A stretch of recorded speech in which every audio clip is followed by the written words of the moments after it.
আসসালামু আলাইকুম। অনেকে জানতে চাচ্ছেন যারা বাংলাদেশের নতুন ভিসার লোক আছেন তারা কিভাবে কুয়েতে আসবেন এবং অলরেডি অনেকের ভিসা শেষ হয়ে গেছে মেয়াদ, তাদের কি করণীয়।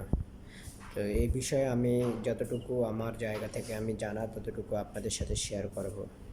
যাদের বর্তমানে ভিসার মেয়াদ 1 মাসের মতো আছে, তারা যে জাজিরা এয়ারলাইন্সের হেড অফিসে গিয়ে আপনি সেখানে যোগাযোগ করতে পারেন এবং জাজিরা এয়ারলাইন্সের সর্বনিম্ন মেয়াদ হচ্ছে 21 দিন। 21 দিন মেয়াদ থাকলে আপনাকে জাজিরা এয়ারলাইন্স বাংলাদেশ থেকে সৌদি আরবে নিয়ে আসবে। সৌদি আরব থেকে আপনি গাড়িতে কুয়েতে আসতে পারবেন নিশ্চিন্তে, কোনো সমস্যা নেই।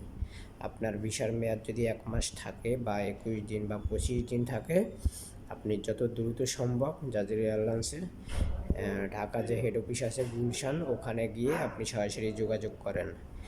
আর যাদের অলরেডি ভিসার মেয়াদ শেষ পর্যায়ে, হয়তো 10 থেকে 15 দিন টাইম আছে, তাদের করণীয় হচ্ছে আপনারা একটা ভালো এজেন্সির সাথে কথা বলে আপনারা যে কোনো বিমানে বাংলাদেশ থেকে সৌদি আরবের দাম্মামে চলে আসেন।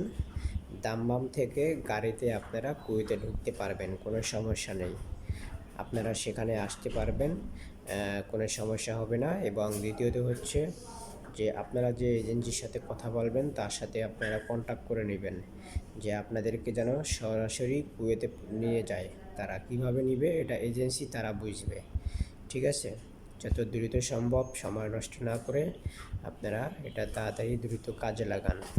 আর যাদের অলরেডি ভিসার মেয়াদ শেষ হয়ে গেছে তাদের করণীয় হচ্ছে, এখন আপনি কোন জায়গা থেকে ভিসা নিয়েছেন তাদের সাথে কথা বলেন, কোম্পানি হোক, কুয়েতি কফিল হোক, তাদের সাথে কথা বলে আপনার ভিসাটা আবার নতুন করে তুলতে হবে, নতুন করে উঠাতে হবে। নতুন করে উঠালে আপনি আবার আসতে পারবেন, আপনার ওই সেম ভিসাই আবার নতুন করে তারা তুলে নিয়ে আসবে। তো বাংলাদেশ কুয়েত এখন পর্যন্ত অফিসিয়ালভাবে ঘোষণা দেয় নাই যে ভিসার মেয়াদ বাড়ানো যাবে বা এইভাবে কিছু করা যাবে। এই বিষয়ে এখনও কোনো ঘোষণা দেওয়া হয় নাই। আশা করি বুঝতে পারছেন।